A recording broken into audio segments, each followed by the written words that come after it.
Tracking, alerting, protecting. This is WKYT News at 4.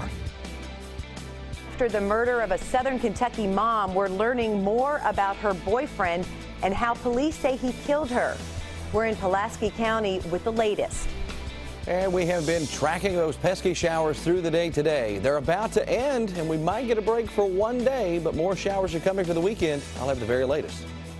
The Texas hospital that treated the first diagnosed case of Ebola in the U.S. is defending their medical protocols. I'm Omar Villafranca in Dallas with more on what hospital officials are saying. Welcome to WKYT News at 4. I'm Jennifer Palumbo. The chilly rain is hanging around. Right now, though, we're getting a break in central Kentucky. This is a live look at downtown Lexington from our Center Point Sky Cam, where it's a dreary afternoon. Meteorologist Jim Caldwell has a first look at the forecast. Jim?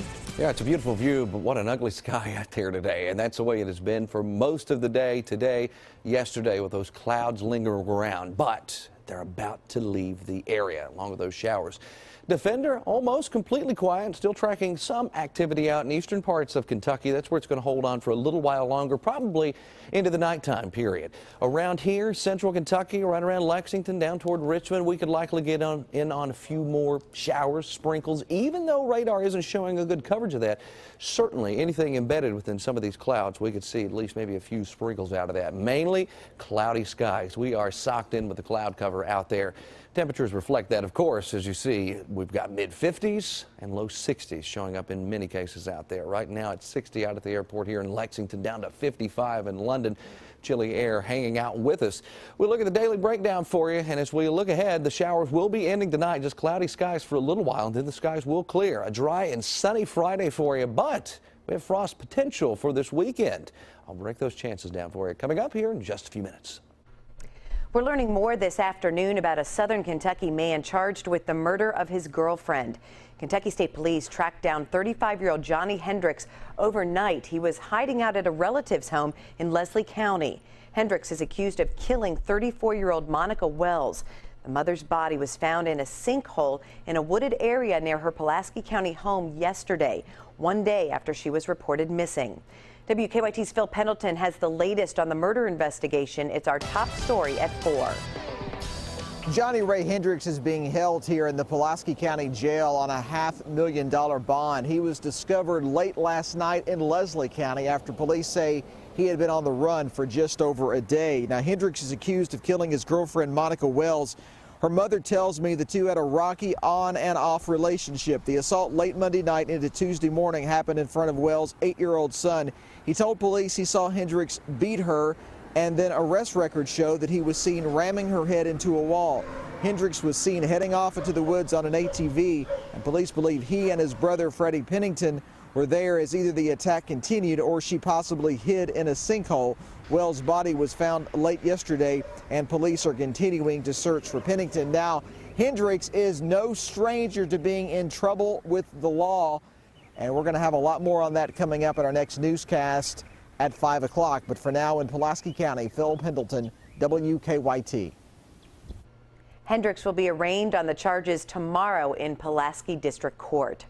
Lexington police hope new surveillance photos will help them catch 2 men involved in a bank robbery.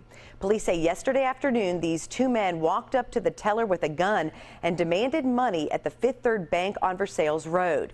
They then ran off after getting some cash. This is the 4th bank robbery in Lexington this month. Police are looking into whether they're connected. Expectations are high for Coach Calipari and the Cats this season. Today, he talked about the upcoming season during the annual UK Media Day. Rob Bromley joins us now with the highlights. Rob? Well, Jennifer, the Wildcats are ranked #1 in the preseason coaches poll, which came out today. Came as no surprise. This afternoon, Media Day for Cal and his team. Huge turnout at the Kraft Center, and John Calipari talked for about 45 minutes. With so much talent, Cal has said he's going to use a platoon system this season, and he's held individual meetings with all his players. I gave them the 4 or 5 things that they could do and focus on to be a great teammate. And because if we're to be a great team, it starts with being great teammates. We can all say, well, Cal, you bring them together, and they'll fall into each other's arms, and they'll do jumping off, and it's all great theater. The reality of it is, do you really care about the other guy, and does he know you care? That's when you become a team. Much more coming up. Cal comments on his team ranked #1 in that first coaches poll. Jennifer, I'll have that at 5 o'clock. Thank you, Rob. And of course, Big Blue Madness is tomorrow night in Rupp Arena. We'll get you started with Before the Madness, a live 2-hour special from Rupp with hosts Dave Baker and Christy Thomas. That's tomorrow night from 5 to 7 on the CW Lexington. We're working on a number of other stories for WKYT starting at 4:30. Sam Dick is in the newsroom with a look at some of the news in progress. Good afternoon, Sam. Good afternoon, Jennifer. A Madison County woman who admitted to killing her baby sister is waiting to hear her punishment this afternoon. Jessica Markham was caring for the 9-month-old Bella Rose last year when she says she suffocated the child. Markham was 17 at the time. Markham was charged with murder and faced life in prison, but she pled guilty to a lesser charge of first-degree manslaughter.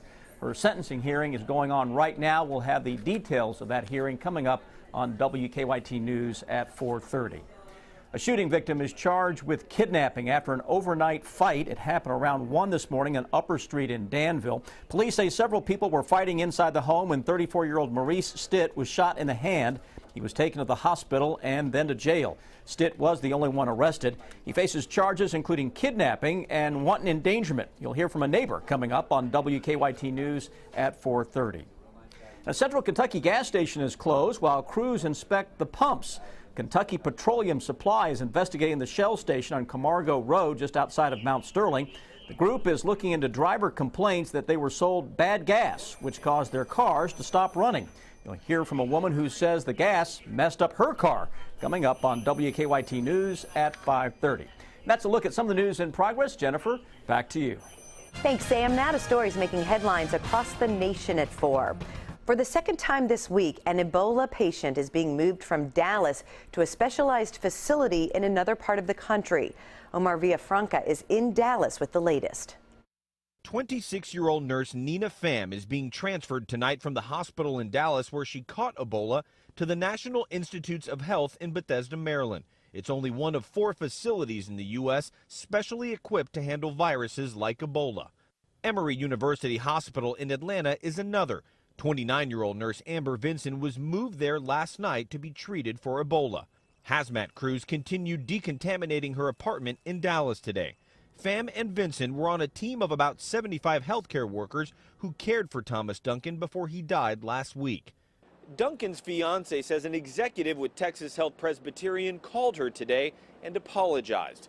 The official told her the hospital was deeply sorry they couldn't save his life. So far, no one Duncan has stayed with in Dallas has gotten sick. We've also learned the identity of the man with the clipboard who got within several feet of Vinson while she was being transferred yesterday. The man, who was not wearing protective gear, is a medical safety coordinator with Phoenix Air.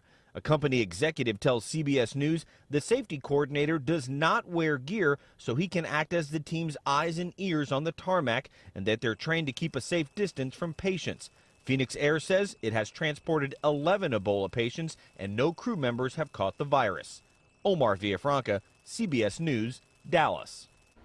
Connecticut's Yale New Haven Hospital is evaluating a patient with Ebola-like symptoms who was admitted last night.